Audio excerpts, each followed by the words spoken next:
The Constitution of India, Preamble.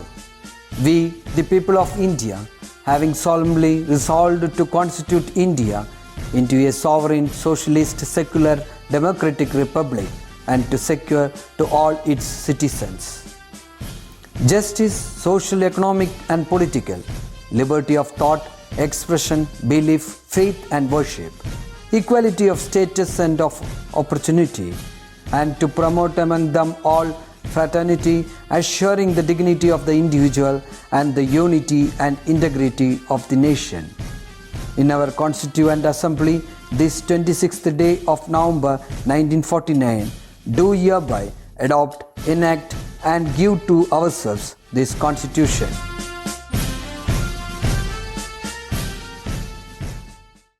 Hi students, welcome back to the history class. Learn to do everything on time. Now we have completed 3 lessons. So I hope you will read the lessons regularly and study well. If you have any doubt, clarify it with me immediately.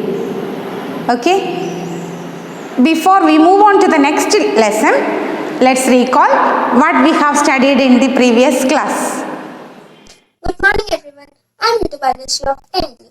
Today I am here to give a review on 2 of the steps taken for administrative reforms in our country. The first one is e-governance. E-governance is a use of electronic technology in administration. This helps to obtain government services easily in a speedy manner.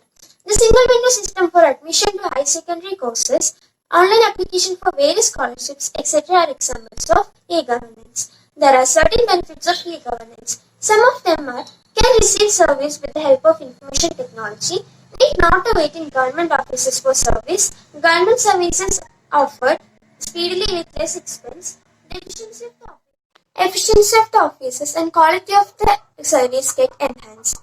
All basic facilities are ensured to all through Akshaya centers in Kerala.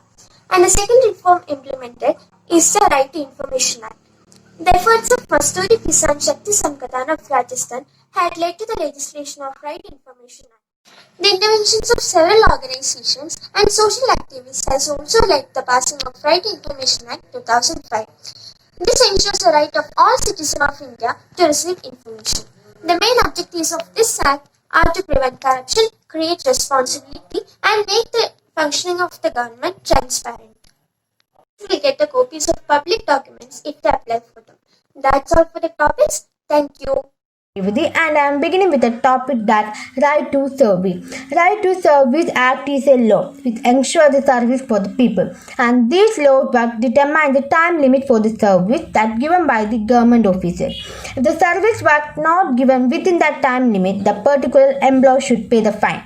As per the Right to Service Act, an officers were appointed in the government office to give such the guidance and proper help to the applicant.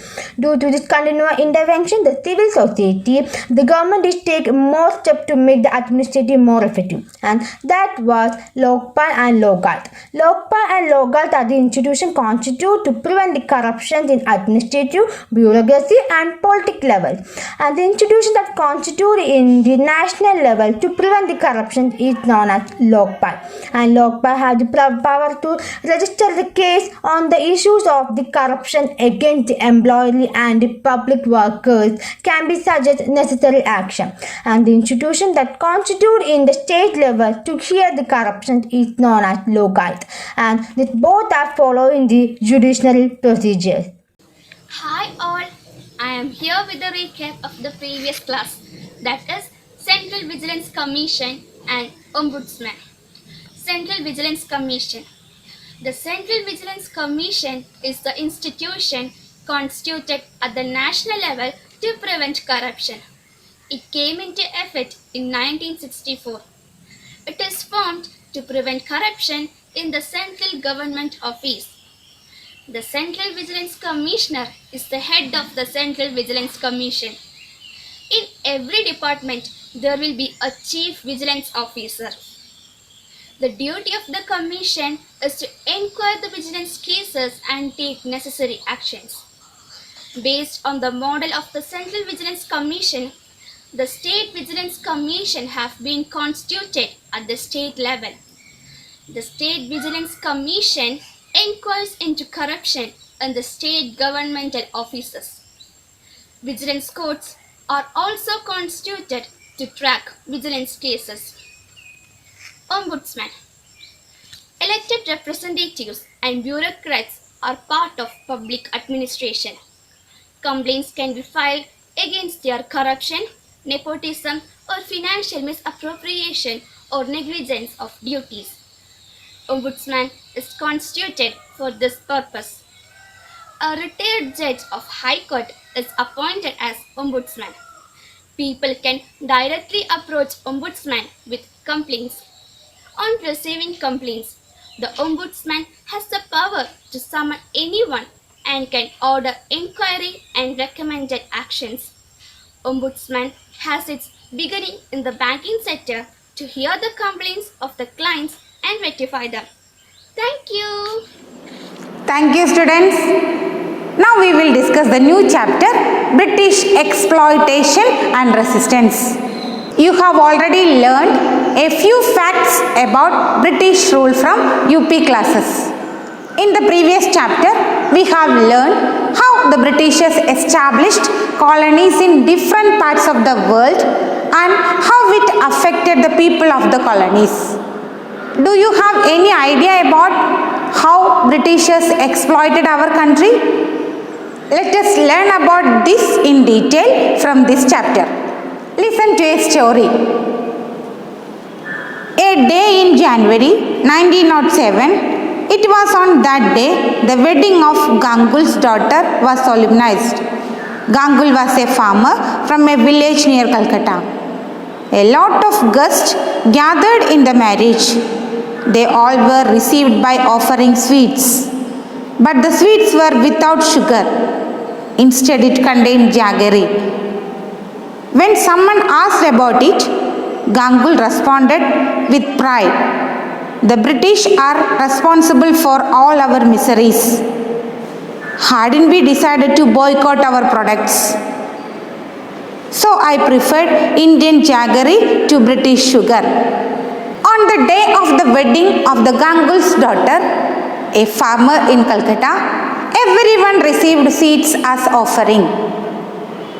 But the sweets were without sugar, but it contained jaggery. When questioned, the farmer replied that we have decided to boycott the British products and he preferred Indian jaggery to British sugar. So children, what did you understand from this? What would be the reason for the people to boycott the British products? The Britishers exploited the Indian farmers and made them to cultivate cash crops instead of food crops. For this reason, the Indian farmers decided to boycott the British products. We have already learned in previous classes about the tactics the Britishers used to bring all the Indian states under their control and establish supremacy over us. Don't you remember what happened during those days? At that time, our country was divided into different princely states. നമുക്കറിയാം, അന്ന് നമ്മുടെ രാജ്യം ഇന്നത്തെ പോലെ ആയിരുന്നില്ല, പല നാട്ടുരാജ്യങ്ങളായി divide ചെയ്യപ്പെട്ടിരിക്കുകയായിരുന്നു. ഈ നാട്ടുരാജ്യങ്ങളിൽ നാട്ടുരാജാക്കന്മാരായിരുന്നു ഭരണം നടത്തിയിരുന്നത്. Yes, the British conquered the princely states using the military forces and diplomatic strategies. It was during the span of 100 years between the Battle of Plassey in 1757 and the First War of Indian Independence in 1857.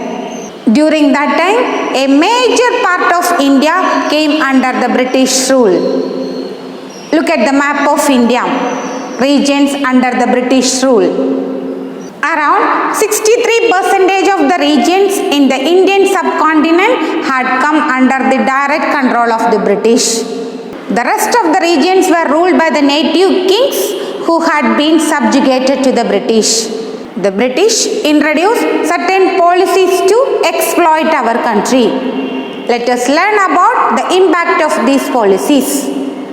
The farmers were one of the immediate victims of the British rule. നമ്മളുടെ കർഷകരായിരുന്നു British ഭരണത്തിൻ്റെ ആദ്യത്തെ ഇരകളായി മാറിയത്. ഏറ്റവും കൂടുതൽ ദുരിതം അനുഭവിച്ചത് നമ്മുടെ Indian കർഷകരായിരുന്നു. It was the land revenue system implemented by the British that destroyed the backbone of the farmers. അതിന് കാരണമായി മാറിയത് അന്ന് ബ്രിട്ടീഷുകാർ ഇൻട്രൊഡ്യൂസ് ചെയ്ത ഭൂനികുതി സമ്പ്രദായങ്ങളായിരുന്നു ഇന്ത്യൻ കർഷകരെ കൂടുതൽ ദുരിതത്തിലാക്കിയത്. The aim of their tax policy was to maximize the income. The land revenue policies implemented in various regions under the British was different. Let us now discuss the land revenue policies implemented the Britishers in India. They are permanent land revenue settlement, Rayatwari system and Mahalwari system. Permanent land revenue settlement introduced in the regions of Bengal and Bihar. Rayatwari system introduced in South Indian regions, and Mahalwari system introduced in northwest part of India. Now let us learn about the features of permanent land revenue settlement. The permanent land revenue settlement introduced the British Governor General Lord Cornwallis. In the permanent land revenue settlement, the tax was collected by Semindars. Semindar was the owner of the entire land where he had the jurisdiction to collect tax. While the Semindars became the owners of the land, the actual farmers became tenants. Farmers were to pay up to 60% of the yield as tax. Tax was to be paid even at the time of poor yield. The tax was to be paid in cash strictly before the cut-off date. Before introducing the system, tax could be paid in kind. ശാശ്വത ഭൂനികുതി സമ്പ്രദായം അനുസരിച്ച് ഭൂപ്രഭുക്കന്മാർ സെമീന്ദാർമാരായിരുന്നു നികുതി collect ചെയ്തിരുന്നത്. അവരായിരുന്നു ഭൂമിയുടെ ഉടമസ്ഥർ. കൃഷിനാശം സംഭവിച്ചാലും കർഷകർ അവർ അടയ്ക്കേണ്ട നികുതി കൊടുക്കേണ്ടി വന്നു. ഈ സമ്പ്രദായം അനുസരിച്ച് പണമായി തന്നെ നികുതി അടയ്ക്കേണ്ടി വന്നു. അതിന് ഈ സമ്പ്രദായം വരുന്നതിന് മുമ്പ് വരെ അവർ ഉൽപ്പാദിപ്പിച്ചിരുന്ന പ്രൊഡക്ട്സ് ആയിരുന്നു നികുതിയായി കൊടുക്കേണ്ടിയിരുന്നത്. അതും നിശ്ചയിച്ച സമയത്തിന് തന്നെ പണമായി നികുതി കൊടുക്കേണ്ടി വന്നത് നമ്മുടെ ഇന്ത്യൻ കർഷകരെ കൂടുതൽ ദുരിതത്തിലാക്കി. Next, we will discuss the Rayatwari system introduced in South India. The land revenue was collected directly from the farmers. Ownership of the land was vested with the farmers and excessive tax imposed them. The tax rates were frequently increased. ഈ റയട്ട്വാരി സമ്പ്രദായം അനുസരിച്ച് കർഷകരിൽ നിന്ന് നേരിട്ട് നികുതി collect ചെയ്തിരുന്നു. കർഷകരായിരുന്നു ഭൂമിയുടെ ഉടമസ്ഥർ. പക്ഷേ എങ്കിലും അവർ കൂടുതൽ നികുതി അടയ്ക്കേണ്ടി വന്നു. അതുകൂടാതെ നികുതി ഇടയ്ക്കിടയ്ക്ക് വർദ്ധിപ്പിച്ചതും കർഷകരെ കൂടുതൽ ദുരിതത്തിലാക്കി. Next we will discuss the features of Mahalwari system introduced in northwestern regions of India. According to this system, the village headman was assigned the responsibility to collect tax. The tax rate was excessive. The entire village, it's a mahal, was considered as a single unit for tax collection. ഈ സമ്പ്രദായം അനുസരിച്ച് ഗ്രാമത്തലവനായിരുന്നു നികുതി collect ചെയ്തിരുന്നത്. കൂടുതൽ നികുതിയായിരുന്നു കർഷകരിൽ നിന്ന് ഈടാക്കിയിരുന്നത്. ഈ സമ്പ്രദായം അനുസരിച്ച് ഒരു വില്ലേജിനെ ഒരു യൂണിറ്റായി കണക്കാക്കിയായിരുന്നു കർഷകരിൽ നിന്ന് നികുതി ഈടാക്കിയിരുന്നത്. The land revenue policies implemented by the British affected the agriculture sector. When they were unable to pay the tax in the form of money before deadline, they had to take loan from money lenders at a high rate of interest. The loans were obtained by mortgaging agricultural land. The agricultural land of the farmers who could not pay back the loan and interest was seized by the money lenders. ബ്രിട്ടീഷുകാർ നമ്മുടെ രാജ്യത്ത് കൊണ്ടുവന്നിരുന്ന ഭൂനികുതി സമ്പ്രദായങ്ങൾ Indian കർഷകരെ കൂടുതൽ ദുരിതത്തിലാക്കി. നികുതി പണമായി കൊടുക്കേണ്ടി വന്നത് ഇന്ത്യൻ കർഷകർക്ക് കൂടുതൽ ബുദ്ധിമുട്ടുണ്ടാക്കി. അവർക്ക് പണമായി കൊടുക്കാൻ കഴിയാതെ വന്നപ്പോൾ അവരുടെ കൃഷിഭൂമി പണയപ്പെടുത്തി പലിശക്കാരിൽ നിന്ന് ലോണായി പൈസ എടുക്കേണ്ടി വന്നു. ആ പണം തിരിച്ചടയ്ക്കാൻ കഴിയാതെ വന്നു. പലിശയോടുകൂടി തിരിച്ചടയ്ക്കാൻ, സമയത്തിന് തന്നെ തിരിച്ചടയ്ക്കാൻ കഴിയാതിരുന്ന കർഷകരുടെ ഭൂമി ഈ പലിശക്കാർ പിടിച്ചെടുത്തു. അതോടെ നമ്മുടെ കർഷകരുടെ കൃഷിഭൂമിയിലുള്ള ഉടമസ്ഥാവകാശം ഇല്ലാതെയായി. Let us now discuss commercialization of agriculture. We know that at that time most of the Indians depend on agriculture for their livelihood. Traditionally, the peasants in India were engaged in agriculture mainly to produce things only to meet the needs of their family and their village. During the British rule, the farmers were compelled to cultivate crops according to the market needs. Indian farmers were compelled to cultivate cash crops instead of food crops. Okay, what do you mean by commercialization of agriculture?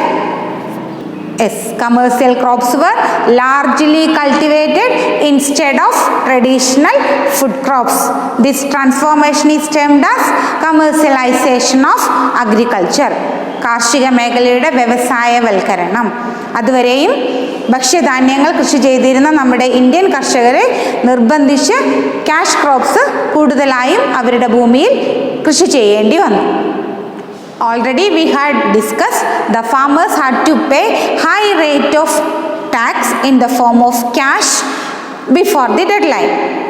To meet this, the Indian farmers cultivated the crops that had higher market price. You know which product they got higher market price?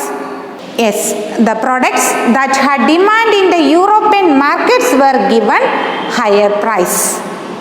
Thus, the Indian lands became the cultivating field of Europe. Look at the table.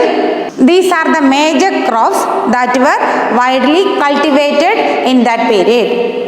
The main crops cultivated during that period: indigo, cotton, sugarcane, tea, jute and wheat. Indigo, they cultivated in the regions of Bengal and Bihar. Cotton, Maharashtra and Punjab. Sugarcane, Uttar Pradesh. Tea, Assam. Jute, Bengal. Wheat, Punjab. Okay, what we have discussed today? Impact of the British policies, British land revenue systems, that is permanent land revenue settlement, Rayatwari system and Mahalwari system, and commercialization of agriculture. That's all for today. Read the text well, complete your homework. See you in the next class. Bye.